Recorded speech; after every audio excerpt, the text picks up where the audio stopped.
0-9. 0-9 start for the Marlins. Boy, oh boy, a tough watch again in game two in St. Louis off the back of the news that Eury Perez will be requiring Tommy John surgery. And that is a epidemic, it seems, across the league right now. What can the league do? What should the league do to try to protect the pitchers? Or is it just the pitchers pushing themselves too far? Tons to get into. This is Locked On Marlins. You are Locked On Marlins, your daily podcast on the Miami Marlins. Part of the Locked On Podcast Network, your team every day.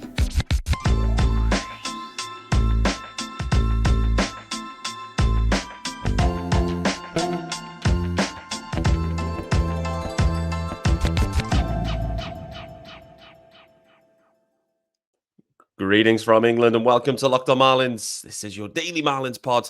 I'm your host, Peter Pratt. Hit me up, of course, at Miami Marlins _UK. If you're listening to the pod, firstly, hello, greetings and welcome. Saturday evening, Saturday afternoon, maybe, if you're a US listener, which you probably are. The Marlins have just dropped another game. The streak continues 0-9. Let's not forget, this losing streak is actually 11 games. If you go back to the wild card as well. So 0-9 to start the year. Nevertheless, thanks for joining me on a Saturday evening. An emergency pod. Every day should be seen as an emergency pod at this point. It's been that much of a rough start, to be honest with you. So tons to get into. But thanks for making Locked On Marlins your first listen, guys. This is your team every day, of course, and I'm here for you. I'm back from London now, so apologies for the slight gap in the action. Back from London now. So you got a Saturday one, probably a Sunday episode too. Why not? Let's keep it rolling. Don't forget there's a YouTube channel. Hit subscribe over on the YouTube channel. Join us in the comments as well. That's where all the cool kids hang out. The YouTube comments. And the anger has been spilling over. No doubt about it. Tons to get into. The Marlins have just been beaten again. Surprise, surprise. In a different type of loss, I would say. More traditional loss in some ways. But yeah, they've just been beaten 0-9 against a fundamentally sound St. Louis Cardinals ball club. We've seen it before. We've heard it all before. So we'll dig into that. But the big news over the weekend was Eury Perez was confirmed that he will require Tommy John surgery and will miss the remainder of this season. There's also some rumors starting to circulate. Surprise, surprise. We got rumor season. We're only a week in, just over a week. We've already got the rumors kicking off. And we need to look at, as much as we can look at the front office, we can look at the ownership group. It's probably fair that the players themselves need to look at themselves and consider their performance levels too. By my count, there's probably 25 guys that are underperforming at this stage, which is not optimal and maybe is why the Marlins are currently sitting 0-9. This episode is brought to you by PrizePicks. It's the easiest and most exciting way to play daily fantasy sports. You can go to prizepicks.com/lockedonmlb and use the code, all lowercase, LOCKEDONMLB for a first deposit match up to $100. So 0-9. Like I mentioned, it didn't feel, this wasn't the same manner of defeat, I would say, that we've experienced in recent games, where the Marlins offense gets off to a start, they're leading the game, then all of a sudden, the starter has a wobble, and then the bullpen comes in and it all explodes and the defense lets them down. It wasn't quite that type of game today. It was a tight game. Both clubs kind of struggling. I must say, Trevor Rogers, I thought, had a nice start. But as we saw before with Trevor in last season early on and the season before, I always felt like this one inning would kind of spiral for him. And he'd struggle to get out of innings. Like, I don't know. With Trevor, I do feel like he's trending in the right direction. Obviously, he missed a ton of baseball.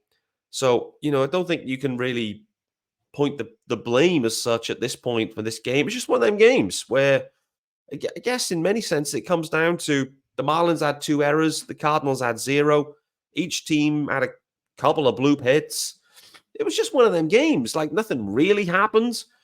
I think the one takeaway for me, the one interesting aspect here, was that Trevor Rogers only went 5 again. So this Marlins, the rotation, the starting rotation, it continues. We're 9 games in now. And not one starter has been able to go 6 complete innings to start a game. That's the root cause here for the Fish generally with their pitching. The starters, ERA is probably bottom 5. I think it is bottom 5. The bullpen ERA, bottom 5. There's not enough length. There's not enough quality from the starters. And then the bullpen is suffering the same problems. So it's just this recurring theme at this point. And it's compounded here with this news around Eury Perez. I'm going to talk about that shortly. But, this Marlins team, the way the season started, it starts with the arms, and they just can't get it going. And again, another game where 5 innings only 2 earned runs for Trevor Rogers. But the one thing I would say, we got Brian Hoeing out there in the 6th inning. Brian Hoeing, he did give up 2 hits and a walk, so it wasn't the cleanest of ball from Hoeing. But it wasn't in his role, I would say, his typical role, which has been thus far more of the long man situation. So I'm wondering if there's, maybe a change in role for Brian Hoeing. We'll see. For me, Birch Smith rocked out, gave up a hit again. Birch Smith struggling with any clean innings. The fastball does have some, it is lively as fastball, by the way. It's the first time I really kind of watched Birch Smith, I would say. Because most of the games where he's appeared in, they've been like dead games. This one was UK friendly, so that was useful. But equally, there is liveliness on that fastball. But for me, Birch Smith, it was again like the birdie trade right before opening day was a clear signal that the Marlins front office does not care about 2024. And the same can be said with Birch Smith being on this roster and remaining on this roster, even though there's a carousel of arms happening. Declan Cronin, who had a great start to his Marlins career, he ends up having to be optioned when Birch Smith could have been, but, hey-ho. Then Vlad Gutierrez, he comes up, he's asked to go 4 innings, then he's DFA'd, then he's claimed. So you lose him. So 2 guys that looked okay end up not being able to be on the roster, one of them because they're a different club now, and the other one because they're down at AAA. Again, the signal of intent is there. You trade Birdie, you're saying we're not trying to win. You have Birch Smith on the roster. He's the type of guy that's on a roster when you're not trying to win. We then get Birch Smith coming out in this close game today. So, boy, oh boy. Tanner Scott's out there as well in a non-save situation. So luckily for the Marlins, they only needed 8 innings in some ways out of the bullpen. Otherwise, they need another 4 innings. They don't need that. But bullpen has been a problem. Everyone's underperforming in the bullpen, apart from Hoeing, Declan Cronin. Bender's been okay as well. Other than that, it's been not good. It's good to see Tanner Scott actually have a clean inning today, though. That's encouraging. Tanner Scott, we just need to get him back.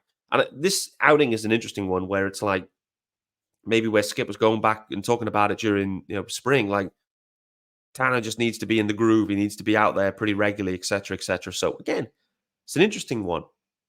The question is at this point, is Tanner Scott still the closer? We haven't had a save opportunity yet. Not an official one in the 9th inning, a full one in the 9th inning. So we haven't seen that.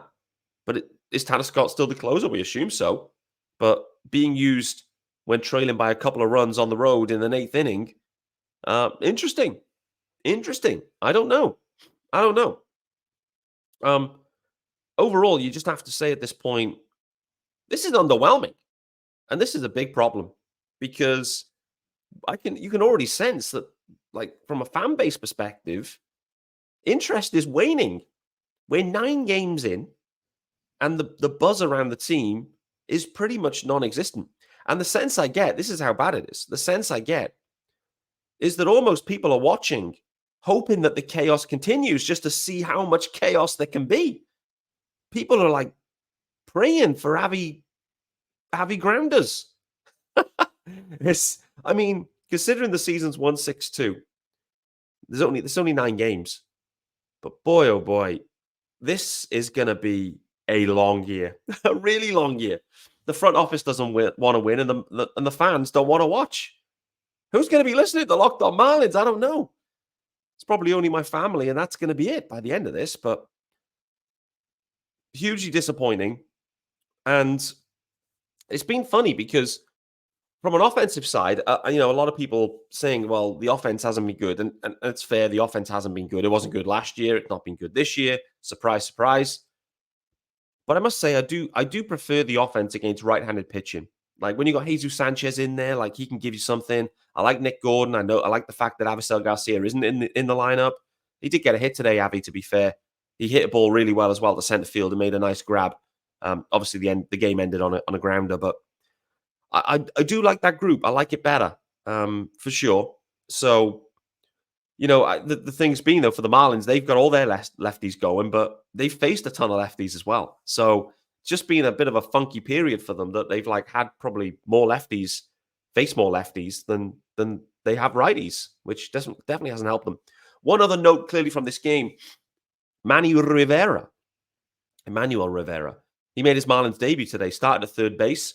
Firstly, the eye test on third base looks super solid at third base. Got a hit, but also had, I think, an 11 or 12 pitch at bat that ended up with a walk. He was in an 0-2 hole, foul after foul after foul, got his way all the way back, worked it superbly. So that was super encouraging to see. And yet to me, this is the funny thing when you watch the Cardinals in particular, the Cardinals in many ways are just a well-oiled machine, particularly pitching and defense-wise. You got gold gloves everywhere in the Cardinals, and it's complete opposite for the Marlins. And you can see that. You can see that today. Balls hit at Arias, an error, another error for Arias, a throwing error from Trevor Rogers to get a guy in. De La Cruz came over. He slid in, misjudged it. The ball rolled past him and ended up being a double. Probably would have been anyway, but again, it's just another misplay from De La Cruz. It's just sloppy defensive baseball. I think, Eli's been, carrying the banner for this one and, got into it in some depth. And I think it's pretty fair. I mean, again, Tim Anderson today, there's some plays, there's some, I don't know. There's just not a lot of quality on the infield. There's not a lot of quality on the outfields. It's tough, and it's tough for the Marlins pitching. I think again, it all comes back to it. The pitching needs the defense to really step up because these extra outs that are leading to an extra 5, 10, 15 pitches an inning. That's at the heart of it. Again, that shaves an inning off from a starter. Next thing is another inning of the bullpen required. It's all interlinked. Pitching and defense. The defense has been way below par. Starting pitching hasn't been good. The bullpen, in general, the group isn't good, I would say. I just don't think the group is a quality group at this point. The two main guys have regressed a little bit, which is expected. No one's stepping up. And you've got a couple of guys on there that really shouldn't be anywhere near a big league roster or anyone that's trying to actually win. So, anyway, 0-9. 0-9. Are you still watching the games? Are you still with us? Listen, is it going to get to a stage where you don't watch the games and you just tune into Locked On Marlins? Let me know if that's going to be the way you approach this season. I did, I don't think this is true. Actually, I don't even know. But I did tweet out to say, listen, 0-9. The overall plan here is 24 is a wash, and we know that. The plan is to restock the farm. There's no better way to restock the farm to get a super high pick. And I know there's a lottery attributed. I need to dig into that in more depth. I think there's some rules around the lottery as well. Like if you can't be in the bottom 5 a couple of years in a row. So depending on who's down there, the Marlins could have an even better chance. Potentially, you need to dig into that. I'm freestyling this section. But what I would say is, what better way to restock the farm than getting the number 1 overall pick? That's the way. Because really, when you look at true difference-making talent, you've got to be picking in that top kind of 1, 2, 3 range. The Marlins have been a couple of years, prior top 5 picks anyway, and they've never really done what they should from those spots. But anyway, Peter Bendix might be thinking, privately that 0-9 is not the worst case situation. Really, what he doesn't want to happen is the team to just come in and 79 wins. Nowhere near the postseason. They've sold a few guys, but 79 wins, that does nothing for them for the draft pick. David Sampson's always spoke about it. If you're going to be bad, be really bad. The middle's no good. Let's talk about our good friend. Well, we're going to talk about Eury Perez after this as well, and already some trade rumors surfacing. So we've got tons to get into, guys. Stick with us. Before we do that, let's hit a couple of ads. And firstly, it's our good friends over at Factor. Yes, sir. All right, guys. So graphics are loaded, of course. And you can eat stress-free this spring with Factor's delicious, ready-to-eat meals. Every fresh, never frozen meal is chef crafted, dietitian approved, and ready to eat in just 2 minutes. Choose from a weekly menu of 35 options, including popular options like Calorie Smart, Keto, Protein Plus, or Vegan and Veggie. Also, discover more than 60 add-ons every week, like breakfast, on-the-go lunch, snacks, and beverages to help you stay fueled and feel good all day long. What are you waiting for? Get started today and fuel up for your springtime goals. Yes, sir. And you could get chef-prepared meals on the table in 2 minutes with Factor's ready-to-eat meals, so you can get back to what you're doing you love this spring. And if you're looking for gourmet meals, oh, baby, then you could try meals that feature premium ingredients like filet mignon, shrimp, truffle butter, baby, broccolini, and asparagus. No fuss, no mess meals, Factor meals. Eliminate the hassle of prepping, cooking, or cleaning up. Simply heat and savor the good stuff. So what have you got to do? Pretty simple. You got to head to factormeals.com/LockedOnMLB50 and use the code LockedOnMLB50 to get 50% off your first box plus 20% off your next box. That code, it's LockedOnMLB50 at factormeals.com/LockedOnMLB50 to get your 50% off your first box plus 20% off your next box while your subscription is active. Glorious. All right. And this episode is also brought to you by our good friends over at PrizePicks. And guys, PrizePicks is America's #1 fantasy sports app with more than 3 million members. It is the easiest and most exciting way to get in on the action while you watch your favorite sports and players. You just pick more or less than on 2 or more player stats and watch the winnings roll in. Pardon me. So spring training is over and baseball season is officially underway. Don't miss your chances to add your favorite players from the diamond in your PrizePicks entries.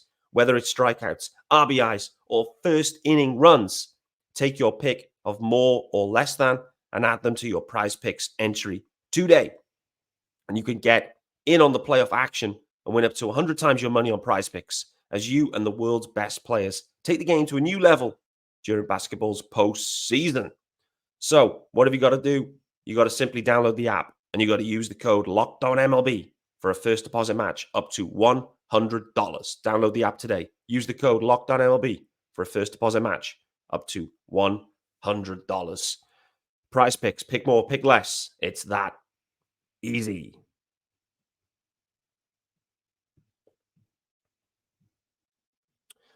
All right, guys, welcome back to Locked On Marlins, a Saturday emergency podcast. The Marlins are 0-9. They've kept it rolling. Somehow the streak continues, and boy, oh boy, this season looks in the bin already. Season is in the bin, and we've only played, not even played 3 series yet. Crazy. Just to add further salt to the wound, Joey Bart has just homered in his first at-bat. the Pittsburgh Pirates. Boy, oh boy. Joey Bart, the Pirates went and got him. The Marlins stood firm with Nick Fortes and Christian Bethancourt. And Nick Fortes, I don't know what he was doing on his bunt today. Boy, oh boy. Base, they're looking for the bunt, most obvious bunt. He bunts it straight to Goldsmith, and the runner is out at third. It was a terribly played bunt. It just compounded by this news that Joey Bart with a home run in his first at-bat as a Pirate. Okay, so Eury Perez, let's talk about it. Tommy John surgery has now been confirmed. He will be out for the rest of this year and will be a good portion of 2025 as well. So the Marlins 1-2 punch of Sandy Alcantara and Eury Perez, the GOAT and the baby GOAT, are out for the year. In my opinion, So we have the information that comes from the club, and that is to say he threw a bullpen, it didn't feel right, et cetera, et cetera. But frankly, this is opinion, not reporting or fact. It's just my opinion. At that point, they were 0-7. The 0-7 start has accelerated this process. It felt like to me that Tommy John was the likely requirement a few weeks back. That was, I think, the fan base. That was my feeling, was that was the most likely situation. We then were surprised. We were encouraged that surgery wasn't recommended as the next step. Okay, great. And then the season starts and the Marlins start very slow. And it's pretty clear that they've got some serious problems. And at that point, maybe the Marlins have decided to change direction on this one. That's just my gut feel. 0-7, we're definitely not going to be in the mix this year, even though it's super early. I get it. It's super early. But you can see we're watching the games. You can see the pitching. You can see the defense. This team is just not competitive. It's not competitive. And with that, the longer you delay Eury Perez's decision is the longer you lose him maybe in 25. This is the interesting thing for the Yankees. Different situation. Garrett Cole needs Tommy John, but he's going to try to manage it and come back because the Yankees see it that they're in like an all-in year because they got Juan Soto in the mix. Garrett Cole is going to need Tommy John. He's going to miss a ton of 24. He's then going to try and come back. It'll probably be unsuccessful. He probably won't be as good as he hopes he would. And in the end, he's going to miss the whole of 25 anyway. So from a Marlins perspective, they've just thought, you know what? Let's not try to manage this. Let's just get it done. Let's get it done now. The season's a wash. Let's get it done. It's the right decision, by the way. It's heartbreaking for us as fans. It's another knock to the fans. We want to see Eury out there. Like, he blew everyone away in 2023. We want to see him out there. But when we had the news that this was, a problem, we then got the positive boost. Season's gone sideways already. I think the Marlins are making the right call. It may not be connected. You may choose to believe the information that's shared that actually he's aggravated things further by throwing a bullpen, potentially. But boy, oh boy, it's not been good for Eury Perez. It's not been good for the Marlins. It's not been good for baseball as well the last couple of days. Spencer Strider looks to be going exactly the same way. He's off to visit the same surgeon. There's a Yankees pitcher, of which I can't remember his name now. He's also requiring Tommy John. You've then got Shane Bieber requiring Tommy John. I mean, what's that? That's 4 in 2 days. I know Eury injured himself a bit longer ago, but man, oh man, there's a lot going on here. And a lot of people are asking the questions around, is it the pitch clock? Why is this happening? What is happening? Etc., etc. Don't think anyone knows the answer to that. People will be looking into this closely. Fundamentally, what the pitchers are trying to do and the way they're trying to throw baseballs at the velocity, with the spin rates, everything that's required, it's unnatural. It's unnatural. And injuries happen. Injuries happen. The question will be is, what's the domino effect? How do pitchers look to change their games? How do they look to adjust, to stay healthy? How can they stay healthy? Is it sustainable? Loads of questions going to be a big theme, a big topic for Major League Baseball. I don't know if it's because it's just the names, the sheer size of the name, because it's not good for baseball. Just imagine if you had 50 of the best hitters in the game, no longer in the game, missing a year at a time, 18 months at a time. It's not, it's a bit like the NFL a few years ago. They had a problem with quarterbacks getting hurt, and they changed the rules to protect them because they needed to protect the product, because the drop-off was so great from QB1 to backup. When you've got 10 QB1s down, all of a sudden the viewing product was terrible. It was terrible because, it's so, the quarterback position is so important. It's slightly different in baseball, but you get the point I'm making. You lose these aces, you have a the quality isn't there. There's going to be more. We see it from the Marlins side. There's more runs in the game. Is it fun? More runs? I mean, I like the action at times, but I don't think it is. I can tell you as a Marlins fan, it isn't that much fun. 0-9. We've got no pitching left.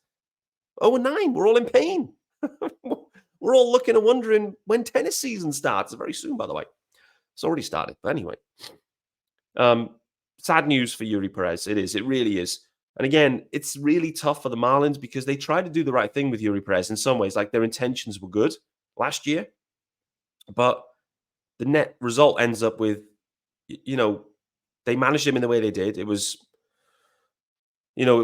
uncharacteristic isn't the right word. It was, they went, it was a remarkable circumstance. I can't quite think of the right word, but the way they had to manage him, he came up, he impressed so much, he had to be sat down, they ramped him back up, and then he ran out of innings, and he wasn't available for the postseason. Bit kind of funky, really, and everything, but they had Eury's interests at heart. But in the end, he comes back to spring. He's got a new grip for his curveball. He hurts his finger. We don't know what's connected. Are these injuries just freak injuries? Maybe they are. But it's heartbreaking for Eury. It's heartbreaking for the Marlins fans. Actually, I think it's probably heartbreaking for the Marlins too, because Eury Perez will be on he's on the 60-day IL, and he accrues service time. So the Marlins lose a year of Eury Perez as well for that. So not optimal. So running long here on these topics. So I just wanted to finish this one off, just talking about the rumors already topic here on the rundown. I thought it was interesting that already the Marlins were like 0-3, 0-4, 0-5, whatever it was. Next thing is an article's out. Ken Rosenthal, he's already talking about the trade deadline. We're less than a week into the season. He's already talking about the deadline, and he's talking about the Marlins specifically. And he's talking about conversations with the Marlins and the Padres around Luis Arias and Jesus Luzardo. I think it's really interesting timing. Everything's very interesting timing. The Eury Perez news and decision is interesting. The media leaks now are interesting. And, really, I think what the Marlins are doing is kind of flooding out some information to say, we're open to conversations and we're open to them now. Like, normally you wouldn't see a big, you wouldn't expect to see Luzardo traded for a huge haul in April. It's like, it would be pretty crazy timing. But it wouldn't stun me. Right now, it absolutely, particularly with some of these pitching injuries, like all of a sudden, the Marlins will be closely monitoring this situation and thinking, okay, we know we're going to move Luzardo. We're trying to find a good fit. They clearly felt like the Orioles system was a good fit. I think the Orioles system is still an amazing fit. They've just got so many studs. But it wouldn't shock me if sooner rather than later, there's a big piece that's moved. And is Jesus Luzardo going to be that piece? I mean, the way this season started with all these pitching injuries, like it's entirely possible that Luzardo's gone by the time, not even April's out. Because the Marlins, it's obvious they're selling. Luzardo's got two plus this year of control. So he's highly valuable at this point. He's also healthy at this point. Who knows what happens with Luzardo? And whilst he's been probably the pick of the Marlins starters just about, it's not been like 7 innings, Luzardo. And like, let's not sugarcoat it. The Marlins, they've faced, the Pirates and the Angels, just into the Cardinals now. But like, it's not amazing lineups that you're scared of or anything.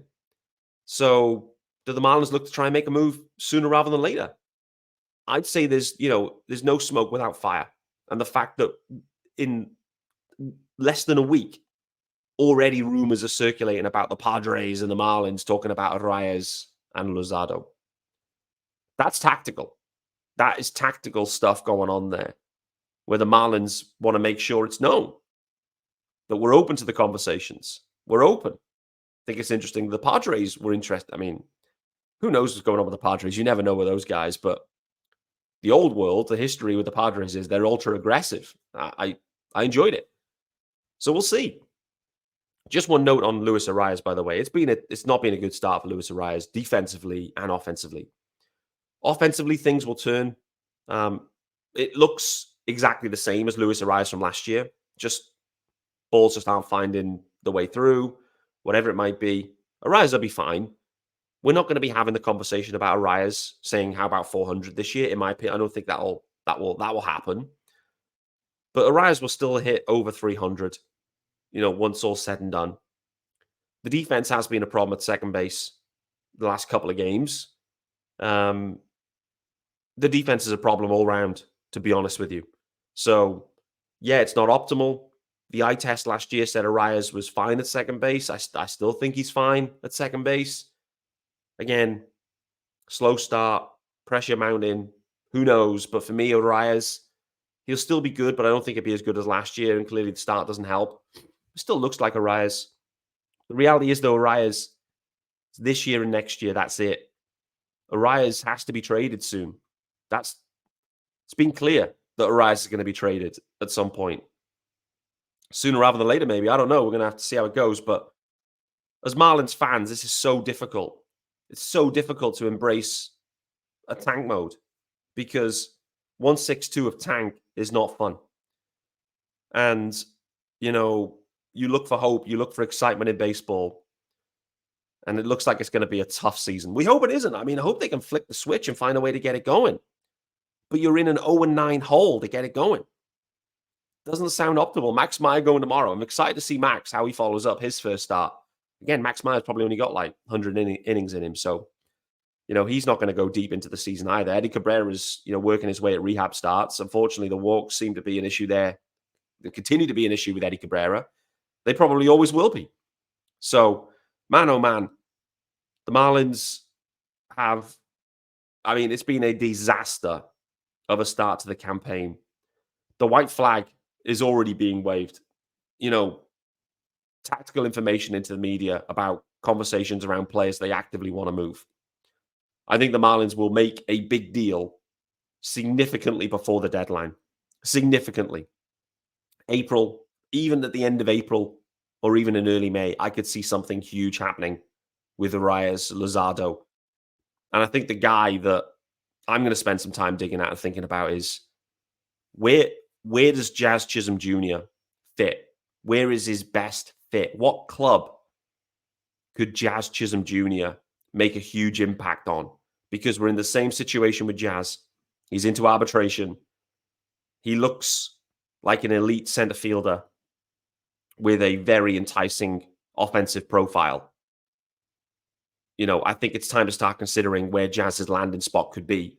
Who's got the farm system that can make it happen? Because in theory, it should be sizable. So I'm going to think about that over the weekend. Next week at some point, we'll definitely talk about that. I appreciate you making Locked On Marlins your first listen of the day, guys. I look forward to seeing you soon.